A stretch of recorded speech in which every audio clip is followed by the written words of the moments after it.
Cycle বিক্ষোভ এবার মালদায়। সবুজ সাথী প্রকল্পে সাইকেল বিলি ঘিরে দানা বাঁধল নয়া বিতর্ক।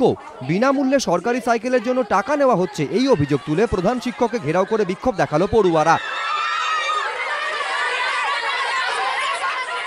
বৃহস্পতিবার মালদা শহরে কন্যা শিক্ষালয় বালিকা বিদ্যালয়ে 142টি সাইকেল বিলি হওয়ার কথা ছিল।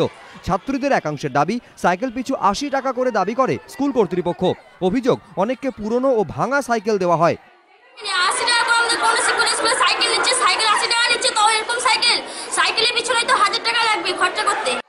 এরপরই স্কুলের প্রধান শিক্ষককে ঘেরাও করে ছাত্রীরা। প্রায় 2 ঘন্টা পর পুলিশ গিয়ে ঘেরাও তুলে দেয়।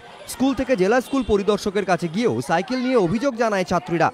ছাত্ররা আমাকে কমপ্লেন করে দিলে আমি প্রশাসনিক ব্যবস্থা নেব, কড়া কঠোর পদক্ষেপ। যদিও ছাত্রীদের কাছ থেকে টাকা নেওয়ার অভিযোগ অস্বীকার করেছে স্কুল। আপনার সাইকেল নেওয়ার জন্য 80 টাকা করে নিচ্ছেন, অভিযোগ উঠে তো।